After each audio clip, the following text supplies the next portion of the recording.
Good afternoon and happy Guru Purnima children, happy Guru Nanak Day. So, as usual, I am starting my intermediate second year class. बच्चों याद है मैं क्या क्या पढ़ाई और क्या नहीं पढ़ाई सो, क्योंकि गैप आ गया ना बीच में। तो हम लोग पढ़ रहे थे सयानी बुआ। सयानी बुआ कितनी पंक्चुअल थी, कितनी डिसिप्लिन थी और कोई भी चीज़ को कितना संभाल कर रखती थी, हम लोगों ने पढ़ा। उसकी शादी के 7 साल 15 ईयर्स के बाद में उसके घर का जो सामान था, जो ख़रीदा था, जहाँ की चीज़ ऐसी थी वो पोंछ कर पाँच कर साफ करके जाके वहाँ रखती थी।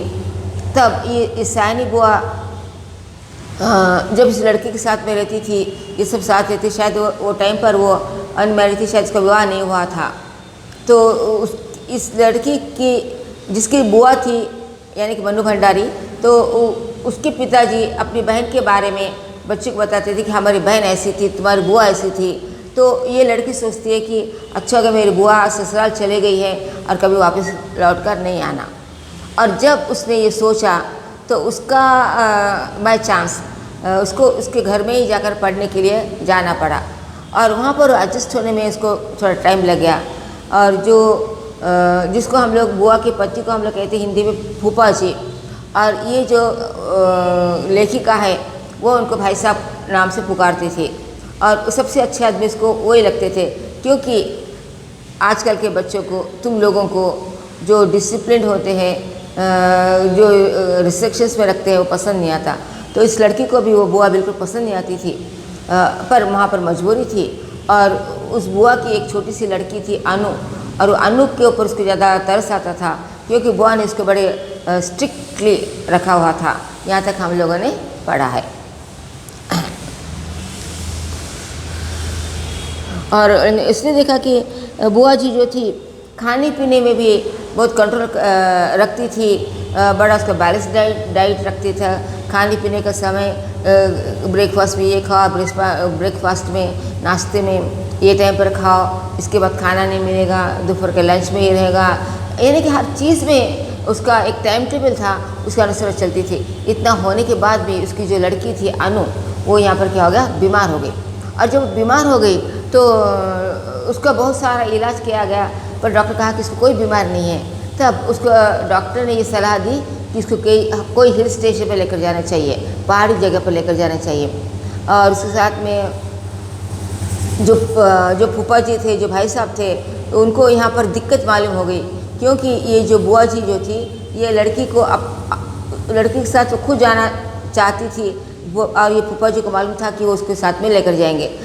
तब उसने जाकर कहा कि डॉक्टर से कि इस लड़की को यानी कि इसको मानसिक बीमारी है, तो इसको ऐसी जगह पर ले जाए कि इसको हमेशा खुश रखे।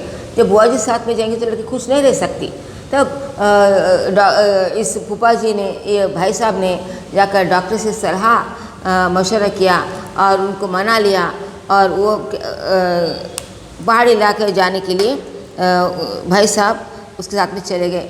और वहाँ पर बुआ जी ने सारी तैयार करके दी कि कपड़े, बर्तन और जो भी चीज़ें वहाँ पर ज़रूरी सामान है वो सारा उसने पैक करके दिया, और कहा कि जब वापस आओगे तो इसमें से एक भी सामान खोना नहीं चाहिए। So I am coming on the page number 43, last paragraph. चलिए यहाँ से हम लोग आगे बढ़ेंगे।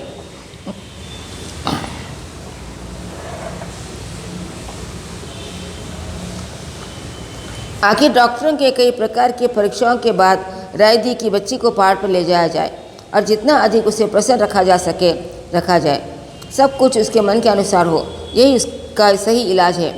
पर सच पूछो तो बेचारे का मन बचा ही कहाँ था। भाई साहब के सामने एक विकट समस्या थी। बुआ जी के रहते यह संभव नहीं था, क्योंकि अनजाने ही उनकी इच्छा के सामने किसी और की इच्छा चल ही नहीं सकती थी। भाई साहब ने शायद सारी बात डॉक्टर के सामने रख दी। सभी डॉक्टर ने कहा कि माँ का साथ रहना ठीक नहीं होगा। तभी डॉक्टर ने कहा कि माँ का साथ रहना ठीक नहीं होगा। बुआ जी ने सुना तो बहुत आनाकानी की, पर डॉक्टर की राय के विरुद्ध जाने का साहस वे कर न पा सकी, सो मन मार कर रह गए। बच्चों इसमें बहुत सारे मुहावरे हैं और हमारे पेपर में मुहावरे और उसका अर्थ आता है। ये मुहावरा इसका अर्थ क्या है और ये अर्थ इसका मुहावरा क्या हो सकता है, ऐसे भी आ सकता है।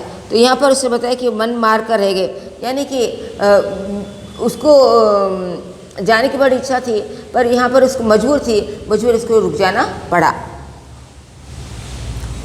जोर शोर से अनु के पहाड़ जाने की तैयारी शुरू हुई।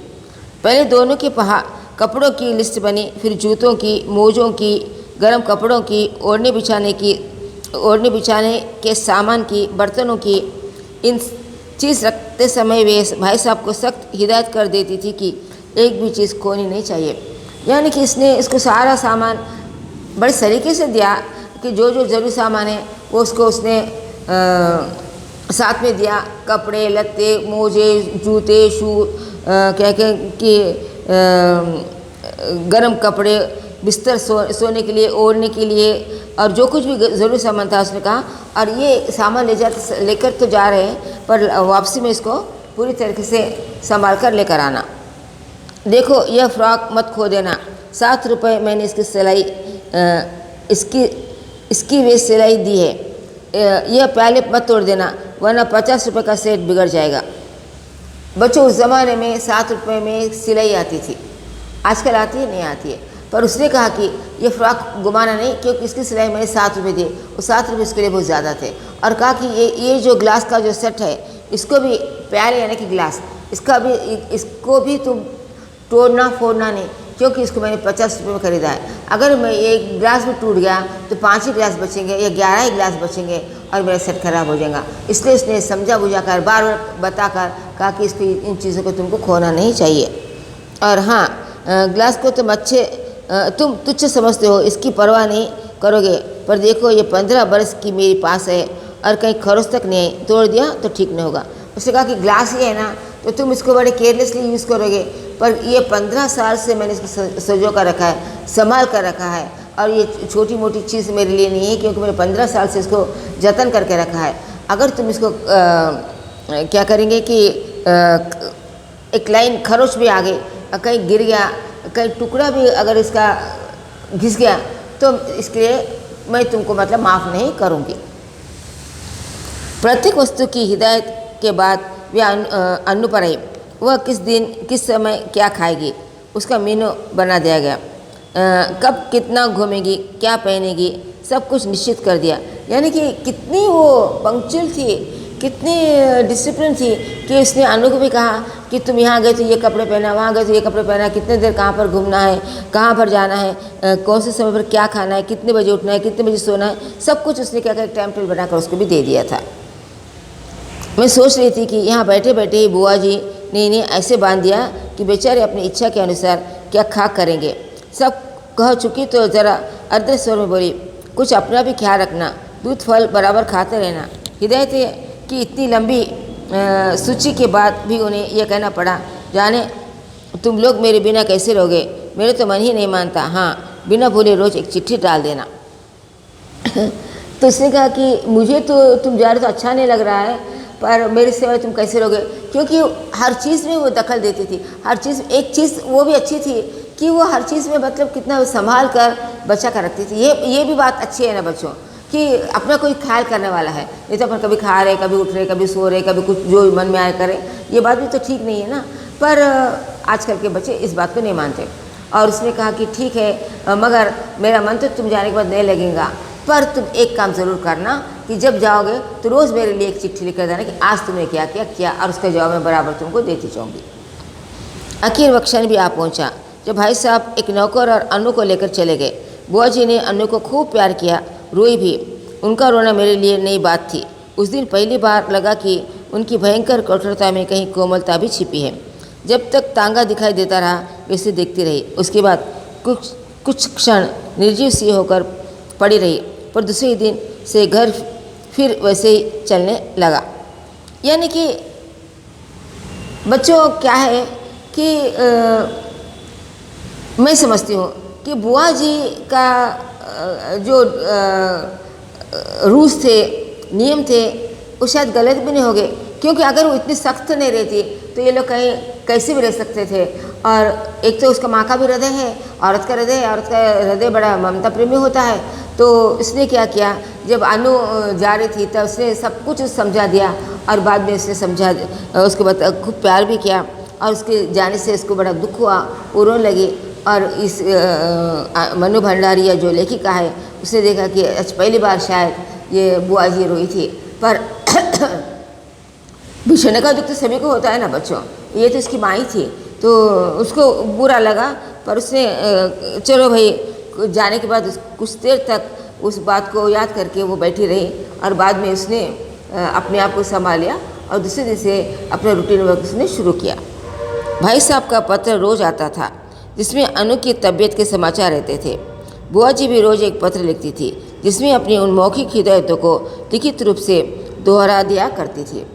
तो अब जैसे कि बुआ जी ने कहा था कि रोज़ मुझे एक चिट्ठी लिखना और इसका मैं जवाब भी दूंगी, और बुआ उसी प्रकार से भाई साहब जो थे उनको एक चिट्ठी लिखते थे और उसका जवाब वो जवाब में लिखती थी कि आज क्या करना है, कल क्या करना है। जो उसका जो रूटीन था, जो घर में वो जो मुंह से बोलती थी, मौखिक ओरली जो बोलती थी, इसने क्या किया यहाँ पर चिट्ठी में लिख कर देती थी कि सुबह क्या खाना है, दोपहर में क्या खाना है, चावल के साथ क्या खाना है, सब्जी के साथ क्या खाना है, कौन सा फल कब खाना है, कौन सी रोटी कब खाना है वगैरह। और ये सारे क्या करती थी, चिट्ठी में एक टाइम टेबल के प्रकार लिखकर भेजती थी।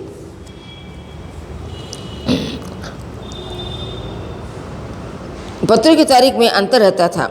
बात शायद सबसे वही रहती थी, बात शायद सब में वही रहती थी। मेरे तो मन में आता कि कह दूँ बुआ जी रोज़ पत्र लिखने का कष्ट क्यों करती है। भाई साहब को लिख दीजिए कि एक पत्र गत्ते पर चिपका कर पलंग के सामने लटका ले और रोज सवेरे उठकर पढ़ लिया करे। ये इतना साहस था नहीं कि ये बात कह सको।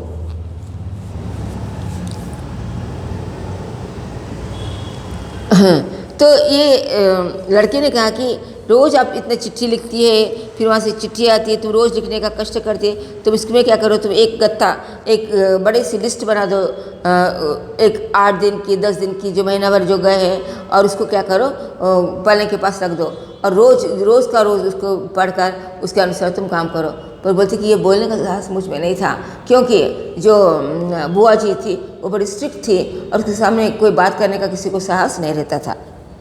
करीब 1 महीने बाद एक दिन भाई साहब का पत्र नहीं आया, दूसरे दिन भी नहीं आया। बुआ जी बड़ी चिंतित हो उठी। उस दिन उनका मन किसी भी काम में नहीं लगा। घर की कसाई व्यवस्था कुछ शिथिल सी मालूम होने लगी। तीसरा दिन भी निकल गया। पर अब क्या हो गया कि कुछ दिन अच्छे से बीत गए, पर 1 महीने के बाद क्या हो गया कि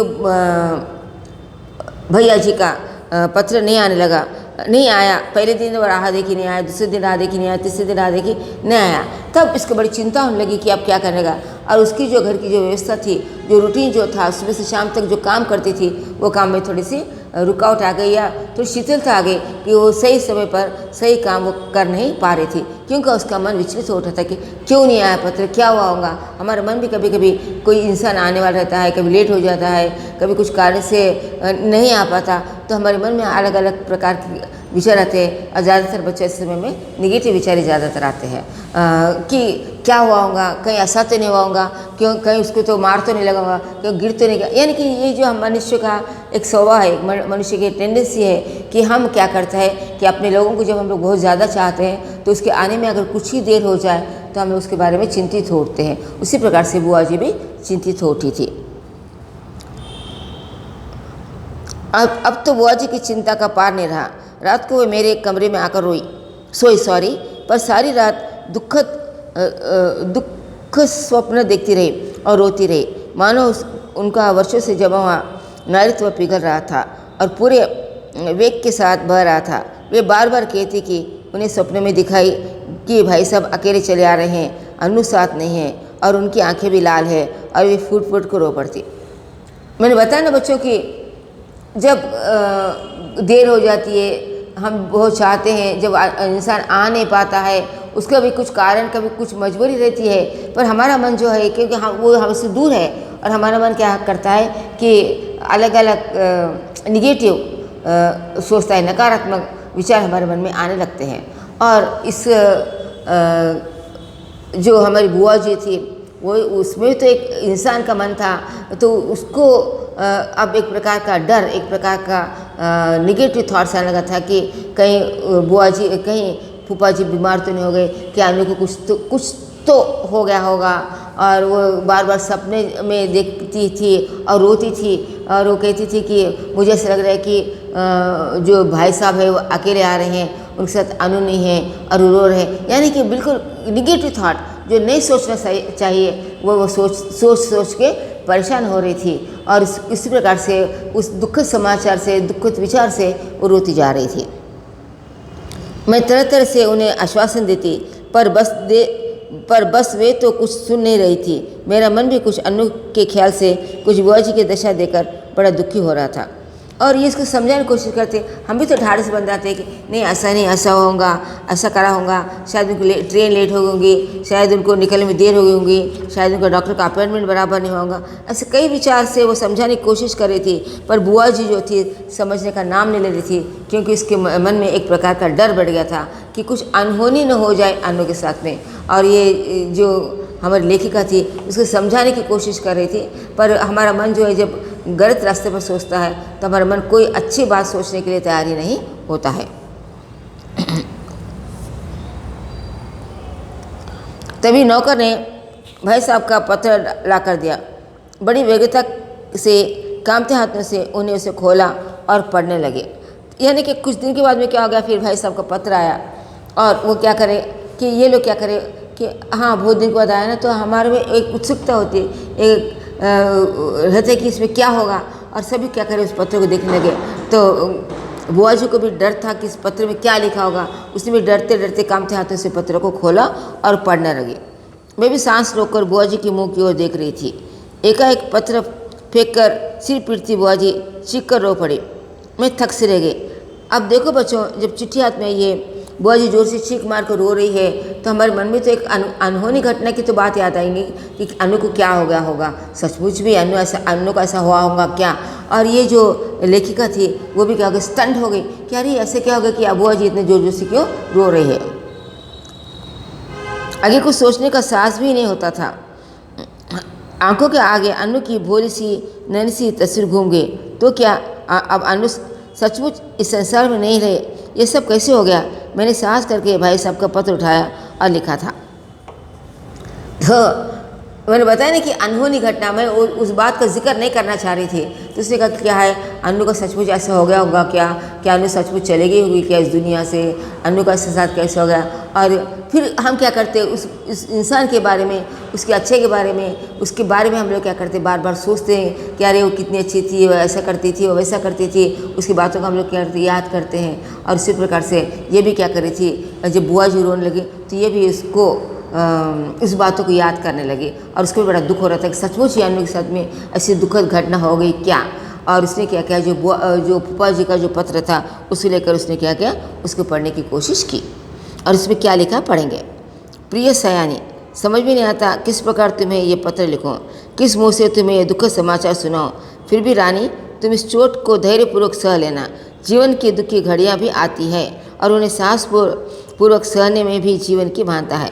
तो बच्चों, अगर ये जो 4 लाइन है अगर हम लोग पढ़ेंगे तो तुम्हारे मन में भी क्या विचार आएगा कि सचमुच ऐसा कुछ हुआ होगा, भगवान उनको शक्ति दे, तो दुख सहन करने की शक्ति दे। और जैसे उसने जो पत्र का समाचार लिखा था उसको लेकर मुझे भी ऐसा लग रहा था कि क्या उसने सचमुच अनु के साथ ऐसा हुआ क्या, और भगवान हमको इस दुख को सहन करने की शक्ति दे। ये 4 लाइन का मजकूर तो यही हो सकता है। यह संसार नश्वर है, जो बना है एक न एक दिन मिटेगा ही। शायद इस तथ्य को सामने रखकर हमारे यहाँ कहा है कि संसार की माया से मोह रखना दुख का मूल है। तो इसने जो बात में जो रेफरेंस दिया है, जो स्टार्टिंग की है, उसको देखकर मेरा मन भी तो डर रहा था कि सचमुच भी अनु के साथ में ऐसा कुछ हुआ है क्या। और उसने क्या किया, आगे लिखा कि भगवान जो पैदा होता है वो मरता है, क्योंकि हर एक इंसान को मरना ही है। उसका ये सच्चाई है कि संसार के हम लोग क्या कहते हैं, ये मेरा है, ये मेरा है, ये संसार का एक क्या मूल है। और हाँ, ये माया है कि ये सब मेरा है, पर हमको क्या इन सब कुछ छोड़ के जाना पड़ता है। ये जो पत्र का जो क्या कहते हैं मजकूर था, इसको पढ़ने के बाद में ये जो हमारी बुआ जी थी, हम भी अगर रहते तो इसको देखकर हम लोग भी विचलित हो जाते थे, हम लोग भी दुखी हो सकते थे। तुम्हारी इतनी हिदायतों और अपनी सारी सतर्कता के बावजूद भी उसे नहीं बचा सका। इसे अपने दुर्भाग्य के अतिरिक्त और क्या कहूँ, ये सब कुछ मेरे ही हाथों होना था। और उसने जो बातें लिखी तो उसको पढ़कर हमको ऐसा लगता है कि सचमुच ही अनु इस दुनिया में नहीं रही क्या। आंसू भरी आंखों के कारण शब्द का रूप अस्पष्ट से अस्पष्टतर होता जा रहा था और मेरे हाथ कांप रहे थे। अपने जीवन की यह पहला अवसर था जब मैं इस प्रकार किसी के मृत्यु समाचार पढ़ रही थी। मेरे आंखें शब्दों को पार करती हुई जल्दी जल्दी पत्र के अंतिम हिस्से पर जा पड़ी। तो उसने भी जब पढ़ा तो उसको लगा कि वाह कितना क्या कहेंगे, ये दुखद समाचार है, ऐसा कैसा हो गया। और उसने लिखा कि ये सब कुछ मेरे हाथों होना था क्या। ये जो बातें जो थी इसको पढ़कर कोई भी मनुष्य जो चाहे कितना भी कठोर क्यों ना, इसको पढ़कर वो क्या हो सकता है, दुखी हो सकता है। इसी प्रकार से बुआ जी थी, वो तो उसकी बेटी ही थी, नेचुरल है कि उसको देखकर बड़ी दुखी हो रही होगी। धैर्य रखना मेरी रानी, जो कुछ हुआ उसे सहने की और भूलने की कोशिश करना। कल 4 बजे तुम्हारे 50 रुपये वाले सेठ के दोनों प्याले मेरे हाथ से गिरकर टूट गए। अनु अच्छी है, शीघ्र ही हम लोग रवाना होने वाले हैं। अब बच्चों देखो कि ये जो कप उसने जो कप के बारे में कहा था कि ये जो कप है इसको तुम तोड़ना नहीं, और इसके संदर्भ में इस भाई साहब ने क्या किया था, इतनी बड़ी भूमिका बनाई थी। इतनी बड़ी भूमिका बनाने के बाद में हमारा ख्याल तो ग्लास, कटोरी, कपड़े, लत्ते उस पर तो नहीं जाएगा। हमारा ख्याल किस पर जाएगा, जो बीमार व्यक्ति है उसके ऊपर ही जाएगा। और सारा ख्याल हमारा भी क्या जा रहा था, उस बीमार व्यक्ति के ऊपर ही जा रहा था। और अंत में उसने लिखा कि मैं तुम्हें लिख रहा हूँ कि मेरे हाथ से जो तुमने हिदायत देकर कॉन्शियस करके जो 2 ग्लास के बारे में लिखा था, उसमें से 2 ग्लास मेरे हाथ से टूट गए हैं। अब मैं क्या करूं, मैं कुछ उसके लिए कुछ नहीं कर सकता। और अनु बहुत अच्छे, और मैं घर वापस आ रहा हूँ। सोचो उस समय पर क्या बीती होगी उस बुआ जी के ऊपर। 1 मिनट तक मैं अद्भुत सी खड़ी रही, समझ नहीं आ पाई कि यह क्या से क्या हो गया। यह दूसरा सदमा था। जो ही कुछ समझी मैं और जोर से हंस पड़ी। इस प्रकार मैंने बुआ जी को सत्य से अवगत कराया। ये सब मैं कोशिश करके भी नहीं लिख सकूंगी, पर वास्तविकता जानकर बुआ जी भी रोते रोते हंस पड़ी।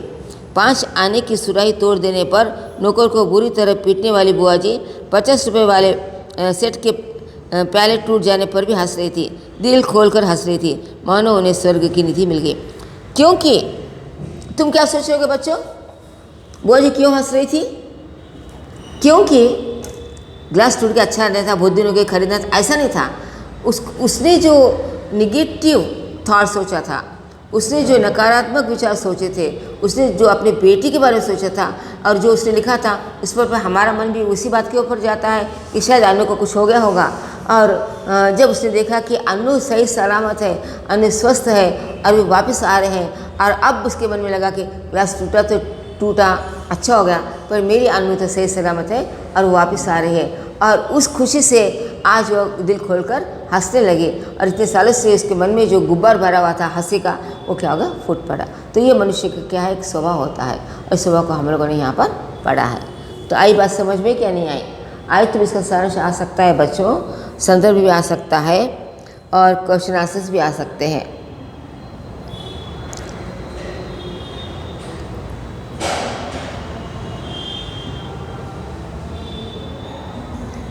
शॉर्ट आंसर तो इजी है। संदर्भ के लिए देखो, कहते हैं जो पेंसिल वे एक बार खरीदती थी, वो जब तक इतनी छोटी न हो जाती कि उनके पकड़ में भी न आए, तब तक उसे काम में लेती थी। तो ये समझ सकते हैं ना कि बुआ जी का कैरेक्टर क्या है, कैसी है, क्या करती थी, कितनी संभाल कर रखती थी कोई चीज़ को, कितनी सतर्क थी वगैरह। एग्ज़ाम के पहले जब साक्षात्कार में मिलेंगे, जब सोचेंगे, पढ़ेंगे।